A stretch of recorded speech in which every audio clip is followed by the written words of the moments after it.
मित्रांनो, तुमचं पुन्हा एकदा GB स्टोरी टेलर या यूट्यूब चॅनलवर स्वागत आहे। आजच्या आपल्या गोष्टीचं नाव आहे कामवाली, लेखक संतोष देशपांडे।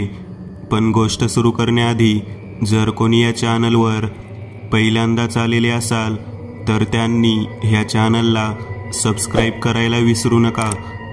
चला तर मग अजिबात वेळ न घालवता गोष्टीला सुरुवात करूया।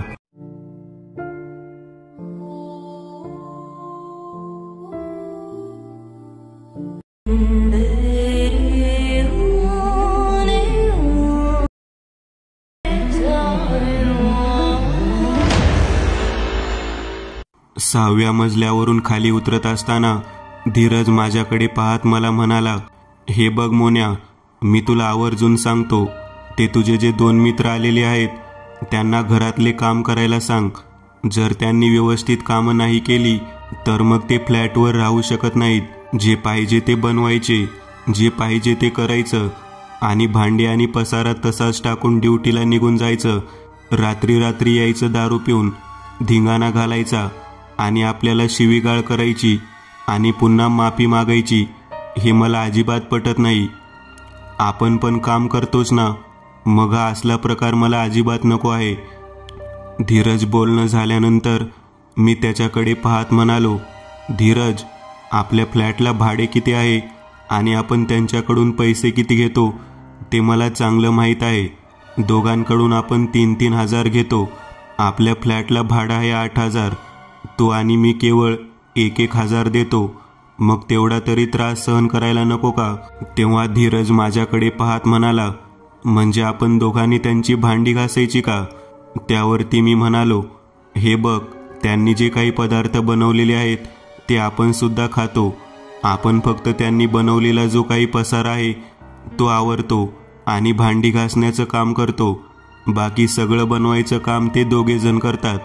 तुला मी आवर्जून सांगतो, जर त्यांना कळालं की आपण 8,000 मध्ये 4 जण राहत आहोत आणि त्यामध्ये आपण 2 जण केवळ 1-1 हजार देत आहोत तर मग मात्र ते इथं थांबणारच नाहीत। मग बघ, पुढचे 2 जण पेइंग गेस्ट मिळेल तोपर्यंत आपल्या दोघांना 4-4 हजार भरावे लागतील। तेव्हा धीरज म्हणाला, बरं बाबा मोन्या, तू जे काय म्हणशील तसं, पण मला काय म्हणायचे, आपण भांडी घासणे मला मुळात आवडतच नाही। तुषार आणि भूषण या दोघांकडून अजून थोडे पैसे घेऊन 1,000 रुपयात कामवाली बोलवावी असं मला वाटतं। आमच्या दोघांचं बोलणं सुरू होतं तेवढ्यात लिफ्टच्या खाली असलेला वॉचमन बाळू आमच्याकडे पाहत म्हणाला, कामवाली, आता फ्लॅटमध्ये काम करण्यासाठी बाई हवी आहे का? आम्ही म्हणालो, होय, आहे का कोण तुझ्या ओळखीची?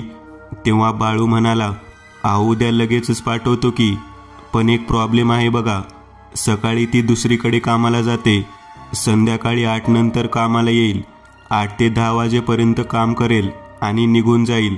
मग तुमचं धुणं वगैरे जे काय असेल ते सगळं त्यावेळेला उरकून जाईल। भांडी घासण्यापासून सगळी कामं करेल। बाळूचं बोलणं ऐकल्यानंतर आम्हा दोघांना आनंद झाला होता। आम्ही म्हणालो, तिला डायरेक्ट 601ला पाठवून दे, आम्ही 2 जण पाहतो उद्या काय करायचं ते। मी बाळूकडे पाहत म्हणालो, नाव काय आहे तिचं? सगळी माहिती पाहिजे बरं का। मला वाटतं आधार कार्ड वगैरे सगळी कागदपत्र तुझ्याकडे जमा करून घे। आजकाल चोऱ्या माऱ्याचे प्रकरण खूप होत आहेत। तेव्हा बाळू आमच्याकडे पाहत म्हणाला, साहेब, काही काळजी करू नका, सगळी सोय करून देणारीच बाई आहे। विदुला नाव आहे तिचं। उद्या येते की नाही बघा संध्याकाळी। पण एक प्रॉब्लेम आहे बघा, मी उद्या संध्याकाळी ड्युटीवरती नाही। मी राकेशला सांगतो तिची कागदपत्र त्याच्याकडे ठेवायला। धीरज म्हणाला, एवढी काही गरज नाही, तुझ्या चांगल्या ओळखीची आहे ना? तेव्हा बाळू म्हणाला, हो, चांगल्या ओळखीची म्हणजे ड्युटी संपल्यानंतर ती आणि मी 2 जण मिळूनच जात असतो। हे काय, आता मी निघालेलोच आहे, थोड्या वेळानेच तिची आणि माझी भेट होईल। मी तिला उद्या पाठवून देतो। आम्ही 2 जण खुश होतो। आता भूषण आल्यानंतर त्याला सांगायचं की 2 जण मिळून 500-500 रुपये द्या, आपण कामवाली पाहत आहोत, आपल्याला कोणाला काही करायची गरज नाही। आम्ही त्या ठिकाणाहून पार्कवरती फिरायला निघून गेलो। दुसऱ्या दिवशी बरोबर संध्याकाळी 8 वाजण्याच्या सुमारास आम्ही तिची वाट पाहत होतो.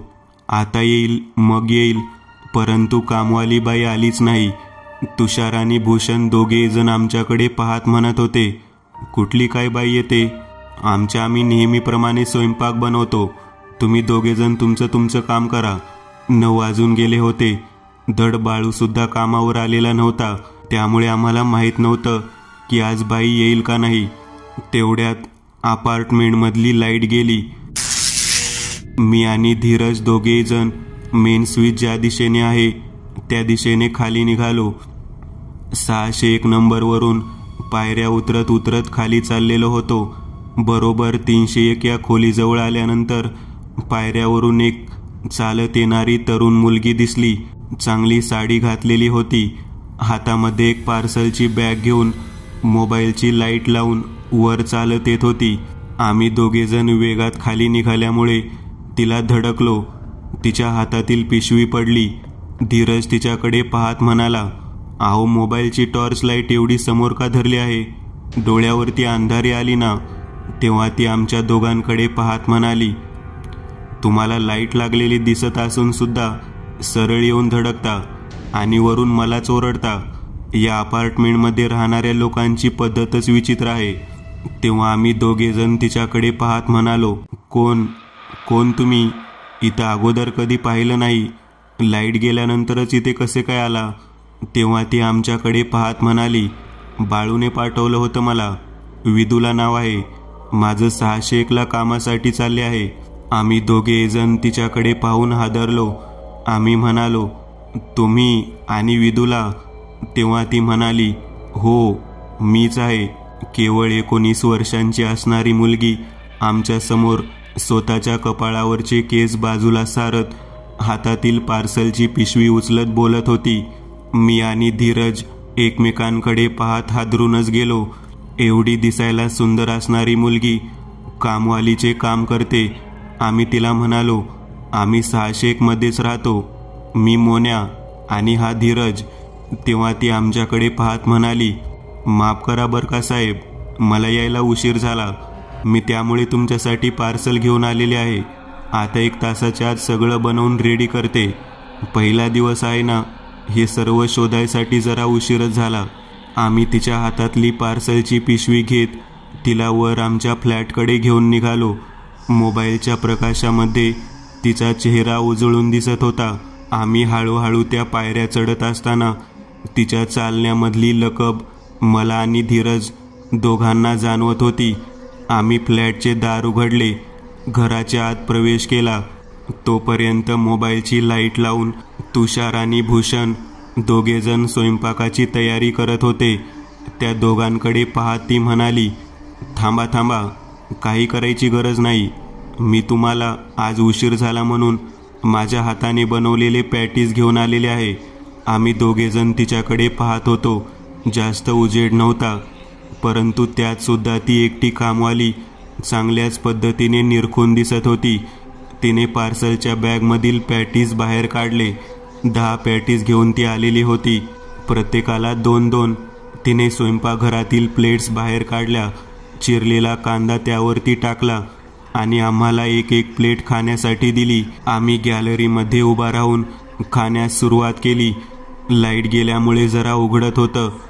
9:30 वाजून गेलेले होते. त्याच वेळेला खालच्या बाजूला ॲम्ब्युलन्सच्या सायरनचा आवाज ऐकू आला.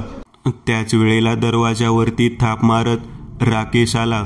साहेब, बाळू गेला बघा. आम्ही चांगलेच अवाक झालो. अरे, काय बोलत आहेस तू? बाळू गेला? कुठे गेला? काय झालं? तेव्हा राकेश म्हणाला, ते काय, समोरच्या अपार्टमेंटच्या बाजूच्या नालीच्या कठड्यावर त्याचा मृतदेह मिळाला. राकेश असं म्हटल्यावर आम्ही चौघेजण जेवढ्या वेगामध्ये जाता येते तेवढ्या वेगामध्ये त्या दिशेने जाण्यासाठी निघालो. ॲम्ब्युलन्स त्या कठड्याच्या जवळ थांबलेली होती. त्या ठिकाणी पोलीससुद्धा आलेले होते. लाईट गेल्यामुळे त्या परिसरात स्पष्ट काही दिसत नव्हतं. आम्ही त्या ठिकाणापर्यंत पोहोचलो. पोलीस सर्वांना मागे हटवत होते. राकेश आमच्याकडे पाहत म्हणाला, साहेब, बाळूचा खून केला आहे बघा. बघा बघा, त्याच्या नरड्यावरती पहा, नखाचे ओरखडे दिसत आहेत. कोणीतरी त्याचा जीव घेतला आहे बघा. बाळू कधीच कामावरून रजा घेत नाही. आज पहिल्यांदाच त्याने रजा घेतली आणि बाहेर जाणार असं सांगितलं होतं. परंतु बाळू तर इथेच आपल्या बाजूच्या अपार्टमेंटच्या बेसमेंटमध्ये असलेल्या ठिकाणी मला दिसला होता. मी त्याला काही बोलणार तेवढ्यात तो एका मुलीच्या मागे गेला. जो गेला तो मला भेटलाच नाही. मी त्याच्या जागी ड्युटीसाठी आलो. उशीर होतोय म्हणून मी त्याला काही बोललो नाही. काही वेळापूर्वी लाईट जाण्याच्या अगोदर मी घराकडे निघालेलो होतो. माझी ड्युटी संपली. मयूर या ठिकाणी ड्युटीला आला. परंतु जाताना मला त्या कठड्यावरती कोणीतरी झोपला आहे असं दिसलं. मी कोण आहे पाहण्यासाठी गेलो तर बाळू मृतावस्थेत दिसला. मी पोलिसांना फोन केला. तुम्हाला सांगावं म्हणून इथपर्यंत आलो. बाकीचे पोलीस स्टेशनचं काय असतं ते मला माहिती नाही साहेब, परंतु आपला बाळू गेला बघा. त्याचं हे बोलणं ऐकल्यानंतर आम्ही त्याच्याकडे पाहत त्याला सांत्वन करून जवळ घेऊन म्हणालो, नाही नाही, बाळूचा खून कशाला कोण करेल? असं काहीही घडलेलं नसेल. बाळूच्या नरड्यावरती नखाचे ओरखडे दिसत होते. पोलिसांनी आमच्याकडे पाहत चौकशी केली तेव्हा आम्ही सांगितलं की हा आमच्या अपार्टमेंटचा चौकीदार आहे. आज तो रजेवर होता. त्याच्या जागी हा राकेश आला होता. तेव्हा राकेशनेच त्यांना फोन केले आहे असे सांगितले. पोलीस आम्हाला बाजूला घेऊन गेले. आमच्याकडे पाहत म्हणाले, हा बाळू जो आहे याला बायकांचा नाद होता का? तेव्हा आम्ही म्हणालो, नाही नाही, अजिबात नाही. तेव्हा पोलीस म्हणाले, याच्या मृत्यूचं कारण खूप विचित्र आहे. तेव्हा आम्ही विचारलं, म्हणजे काय झालं आहे नेमकं? तेव्हा पोलीस म्हणाले, त्याचा मृत्यू गुप्तांग कापल्याने झालेला आहे. आता मात्र आम्ही हादरून गेलो. हा काय प्रकार आहे? आपल्या इथे काम करणारा बाळू जवळजवळ 8 वर्षापासून काम करतो. त्याच्या बाबतीत कधीच आपण असं ऐकलं नाही. आणि आज चक्क बाईच्या नादाने तो भरकटला आणि त्याचं गुप्तांग कापण्यापर्यंत घटना घडली आणि त्याचा जीव गेला. आम्ही सर्वजण रडत होतो आणि एका गोष्टीचं आश्चर्य व्यक्त करत होतो. राकेशकडे पाहत भूषण म्हणाला, तू बाळूला पाहिलं होतंस ना? त्याच्यासोबत कोण बाई होती, कोण मुलगी होती ती तुला माहिती आहे ना? तू पाहिलं आहे ना तिला? पोलिसांदेखत हा प्रश्न विचारल्यामुळे राकेश गडबडला. पोलिसांनी राकेशला विचारले, तू फोन केला होता, तू त्याला जिवंत असताना पाहिलं होतं?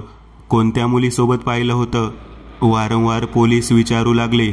राकेश म्हणाला, एक हिरवी साडी घातलेली मुलगी होती. नवी कोरी इरकल साडी होती. केस कमरेपर्यंत लांब होते. गोरी गोमटी आणि नाकेली मुलगी. हातामध्ये कसली तरी पिशवी होती.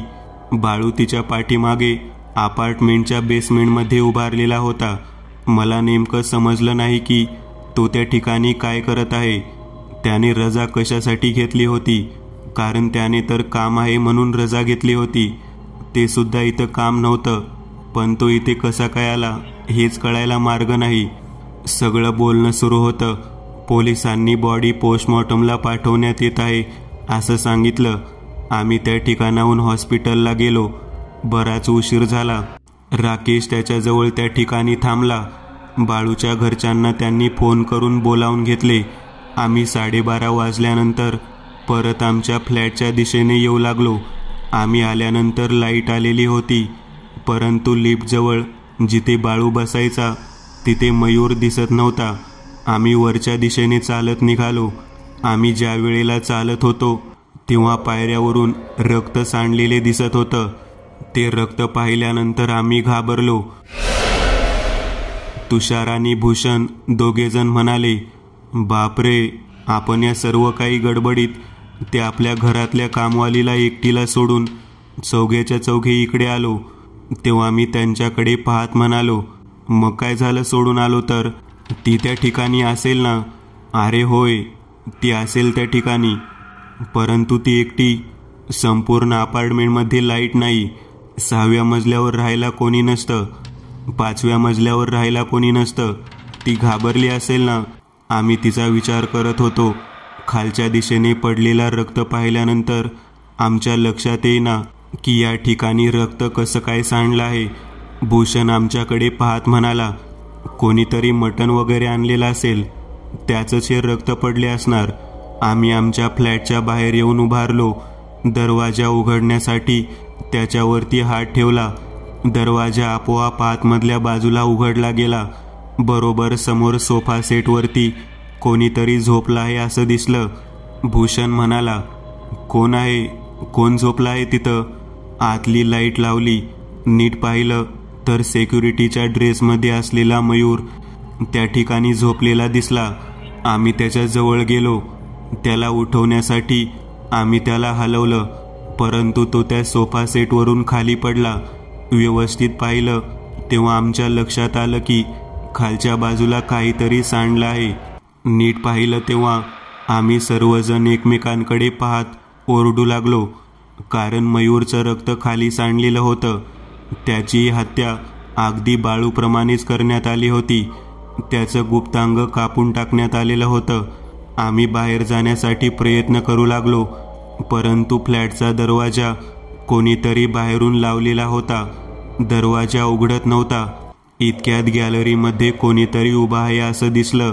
तुषार, भूषण, धीरज आणि मी चौघेजण एकमेकांच्या हातात हात घेऊन गॅलरीच्या दिशेने पाहू लागलो. गॅलरीतील लाईट लावण्यासाठी मी एक पाऊल पुढे चाललो होतो. तेवढ्यात डोळ्याची पापणी लवते न लवते तोच एक काळसर रंगाची विचित्र आकृती आमच्या फ्लॅटच्या, आमच्या बेडरूमच्या खोलीच्या दिशेने वेगात गेलेली दिसली. भूषण आमच्याकडे पाहत म्हणाला, कोणीतरी गेला आहे बघ तिकडे. कोण तर आहे, नक्की त्यानेच मारलेले आहे मयूरला. आम्ही आमच्या बेडरूमच्या दिशेने निघालो तेव्हा आतमध्ये कोणीच नव्हते. तुषार आमच्याकडे पाहत म्हणाला, अरे आपल्या फ्लॅटमध्ये तर ती कामवाली बाई होती ना, ती कुठे गेली? मी त्यावेळेला हाक मारू लागलो, विदूला, विदूला, कुठे आहात तुम्ही? तेव्हा धीरज म्हणाला, बापरे, त्या मुलीला तर कोणी काही केलं नसेल ना. तुषार, भूषण आणि मी धीरजकडे पाहत म्हणालो, अरे व्यवस्थित बोल ना बाबा, अगोदरच इथं काय झालं आहे ते कळायला मार्ग नाही. दरवाजा उघडत नाही आणि तू म्हणतोस की त्या बाईला कोणीतरी काही केलं असेल. तेवढ्यात माझं लक्ष स्वयंपाकघराकडे गेलं. मी धीरजकडे पाहत म्हणालो, स्वयंपाकघरामध्ये कोणीतरी पडलेलं आहे. आम्ही एका पाठोपाठ एक स्वयंपाकघराच्या दिशेने निघालो. मी आणि धीरज दोघांनी स्वयंपाकघराचं दार पुढे ढकललं. दरवाजा पूर्ण उघडल्यानंतर आतमध्ये पाहिलं तर कोणीतरी खाली पडलेलं होतं असं दिसलं. मी आणि धीरज आतमध्ये गेलो.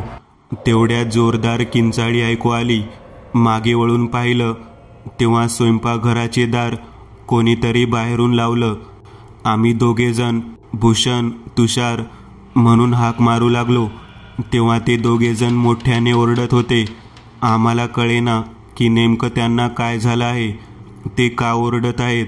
स्वयंपाकघरात खाली कोण झोपलं आहे ते पाहत होतो, परंतु तिथे कोणीच नव्हते. आम्ही दोघेजण आतमध्ये कोंडले गेलेलो होतो. मी स्वयंपाकघराच्या मोठ्या खिडकीतून बाहेर गॅलरीमध्ये जाण्यासाठी प्रवेश करू लागलो. माझ्या पाठोपाठ धीरज सुद्धा येऊ लागला. भूषण आणि तुषार का ओरडत आहे, कशासाठी ओरडत आहे ते पाहण्यासाठी आम्ही तेथून बाहेर गेलो. तेवढ्या स्वयंपाकघराचा दरवाजा जोरात कोणीतरी ढकलला आणि आतमध्ये एखादं पोतं सरकवावं त्या पद्धतीने काहीतरी आत ढकलले. मी आणि धीरज दोघेही जण तिथे पाहू लागलो तेव्हा तुषार तडफडत असताना दिसला. तो ओरडत होता, भूषण, भूषणला वाचवा, भूषणला ती कामवाली बाई त्याला सोडणार नाही, वाचवा त्याला, वाचवा. आम्ही गोंधळून गेलो.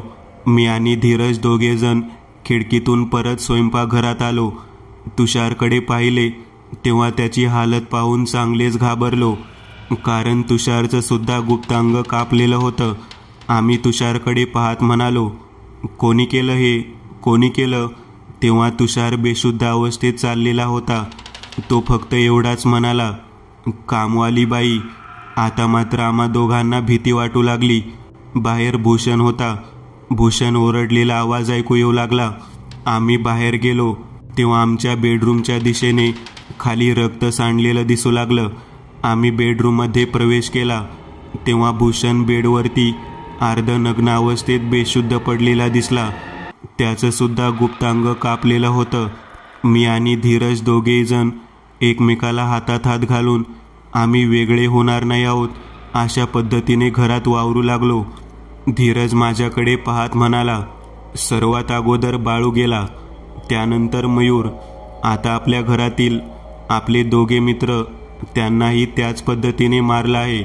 मला कळत नाही असं का घडत आहे, हे कोणी केलं असावं. तुषार म्हणाला, त्या कामवाल्या बाईनं केलं आहे. ती 19 वर्षाची असणारी तरुण मुलगी एवढ्या ताकदवर असणाऱ्या मुलांना अशा पद्धतीने कसं काय मारू शकते. तेवढ्यात फ्लॅटचा दरवाजा उघडलेला आवाज आला. दार उघडं दिसत होतं. बाहेरच्या बाजूने आम्ही धावत निघालो. इतक्या वेगात निघालो की जिन्यावरून आम्ही पाय घसरून पडलो. कसे बसे स्वतःला सावरत आम्ही वेगामध्ये खालच्या दिशेने उतरू लागलो. धीरज मला म्हणाला, लिफ्टने जायचं होतं आपण. तेव्हा मी म्हणालो, नको नको, लिफ्टचा आधार घ्यायला नको. जर लिफ्टमध्ये ती जर असली तर तिनंच मारलं आहे सगळ्यांना. धीरज म्हणाला, कामवाली तर एवढी लहान मुलगी असल्याप्रमाणे आहे, ती कसं काय मारू शकते. आम्ही जिन्यावरून वेगात निघालेलो होतो. बरोबर 301 नंबर रूम जवळ आल्यानंतर आम्ही पुढे जाण्याचा प्रयत्न करत होतो, परंतु जिन्यावरून खालच्या दिशेने जायलाच येत नव्हते. माझे लक्ष 301 नंबर दरवाजावरती गेलं. धीरज माझ्याकडे पाहत म्हणाला, असं का पाहत आहे. तेव्हा मी म्हणालो, दार उघडं दिसत आहे. आम्ही आतमध्ये डोकावून पाहिलं, आत कोणीच नव्हतं. आम्ही दोघेजण त्या ठिकाणी थांबलो. जीवाच्या भीतीने आम्ही 301 नंबर फ्लॅटचे दार आतमधून लावून घेतलं. दोघेजण एकमेकाला धीर देत आतमधल्या सोफा सेटवर बसलो. धीरज माझ्याकडे पाहत म्हणाला, ती कामवाली बाई आपल्याला या ठिकाणी दिसली होती, या फ्लॅटच्या बाहेर. भूषण म्हणाला, कामवाल्या बाईने हे सगळं का केलं आहे काही कळायला मार्ग नाही. तिचं नाव विदुला. तिचा पत्ता आपल्याला बाळूने दिला. सगळ्यात अगोदर बाळू गेला, त्यानंतर मयूर, त्यानंतर तुषार आणि मग भूषण. हा जो काही सर्व प्रकार आहे तो त्या एकट्या मुलीने कसं काय घडवला असेल. आम्ही दोघेजण एकमेकांशी चर्चा करत होतो. तेवढ्यात आतमधल्या बेडरूममधून गुरगुरणारा आवाज ऐकू येऊ लागला. आमच्या लक्षात येईना की आतमधून असा आवाज का येत आहे. आम्ही आतमधल्या बेडरूमच्या दिशेने पाहू लागलो तेव्हा त्या बेडवरती नग्न अवस्थेत अंगावरती ओरखडे उठलेली एक मुलगी दिसली. तिचा चेहरा अतिशय विद्रूप झालेला होता. तिच्याकडे पाहत आम्ही दोघेही जण एकमेकांच्या हाताला हात घट्ट पकडून मागे सरकू लागलो. तेवढ्यात ती जोरात किंचाळली, कामवालीला शोधत आला आहेस ना इकडे. मीच आहे ती कामवाली विदुला. तिचा आवाज, तिचं बोलणं ऐकल्यानंतर मी चांगलाच घाबरलो. धीरज म्हणाला, कामवाली विदुला जिवंत व्यक्ती नाही, ते पाय बघ. तेव्हा तिचे पाय उलटे दिसत होते. आम्ही मागे सरकण्याचा प्रयत्न करत वळणार तोच आमच्या समोर ती उभारलेली दिसली. अचानक डोळ्याची पापणी लावण्याच्या आत बेडवरून तिला जेव्हा मी समोर पाहिलं तेव्हा चांगलाच घाबरलो. आम्ही दोघेजण हात जोडून तिच्या समोर उभारलो. तिच्याकडे पाहत म्हणालो, तू कोण आहेस माहीत नाही. तू कामवाली आहेस का, विदुला आहेस का, अजून कोण आहेस काहीच माहीत नाही. परंतु आम्ही तुझं काहीच बिघडवलं नाही. आम्हाला मारू नकोस. आम्ही तुला काहीही त्रास दिला नाही. तेव्हा ती आमच्याकडे पाहत म्हणाली, मी तुम्हा दोघांना काहीच करणार नाही. माझं फक्त एक काम करा, त्या स्वयंपाकघरामध्ये असलेला डीप फ्रीज उघडा. आम्ही तिच्या बोलण्याला होकार देत स्वयंपाकघराच्या दिशेने निघालो. त्या स्वयंपाकघराच्या आतमध्ये एक मोठा डीप फ्रीज होता. तिने सांगितल्यामुळे आम्ही तो उघडला. आतमधली लाईट लागली आणि पूर्ण पांढऱ्या बर्फाळलेल्या अवस्थेत एक प्रेत दिसले. ते प्रेत पाहिल्यानंतर आम्ही घाबरलो. आम्ही तेथून पुन्हा एकदा जोरात पळत सुटलो. थेट दरवाजाजवळ आलो तेव्हा दरवाजाजवळ ती कामवाली उभारलेली होती. ती आमच्या दोघांकडे पाहत म्हणाली, माझं काम पूर्ण करा आणि मगच जावा. आम्ही दोघेजण तिच्याकडे पाहत म्हणालो, त्यात तर प्रेत आहे. कोणाचं आहे काही कळायला मार्ग नाही. तेव्हा ती म्हणाली, माझंच शरीर आहे. आम्ही घाबरलो. तुझं शरीर त्या फ्रीजमध्ये, ते कसं काय? तेव्हा ती आमच्या दोघांकडे पाहत म्हणाली, मी विदूला 301 नंबर फ्लॅटवरती काम करायला येत होते. या ठिकाणी माझा सामूहिक बलात्कार करून खून करण्यात आला आणि मी कोणालाही सापडू नये म्हणून या डीप फ्रीजमध्ये माझं शरीर तसंच ठेवलं. आम्ही तिच्याकडे पाहत म्हणालो, तुझ्यावर बलात्कार कोणी केला? तेव्हा ती आमच्याकडे पाहत म्हणाली, ज्या ज्या लोकांचा मृत्यू झालेला तुम्ही पाहिलेला आहे ना, त्या लोकांनी. आम्ही म्हणालो, तुझा खून झाला आहे, तू मेलेली आहे, तरीसुद्धा बाळूने तुझं नाव कसं काय घेतलं? तुषार, भूषण, मयूर यांनी तुला कसं काय ओळखलं नाही? तेव्हा ती आमच्याकडे पाहत म्हणाली, संपूर्ण दारूच्या नशेमध्ये असलेल्या व्यक्तीला चेहरा कुठे लक्षात राहतो? मी या ठिकाणी काम करत होते आणि मयूरकडे फ्लॅटची चावी होती. या फ्लॅटची मालकीन रेवती मॅडम 12:30च्या रात्रीच्या फ्लाईटने दुबईला जाणार होती. मी तिच्यासोबत थांबलेले होते. तिने कॅब बुक केली होती. 12:30च्या फ्लाईटसाठी ती 10:30लाच निघाली. ही गोष्ट केवळ मयूरला माहीत होती. मयूर पाठोपाठ बाळूला माहीत झाली. दोघेजण फुल दारू पिलेले होते. त्यात तुमच्या फ्लॅटमधील भूषण आणि तुषार हे दोघेजण सामील झाले. मी बेडरूममध्ये झोपलेले होते. डुप्लिकेट चावी मयूरकडे होती.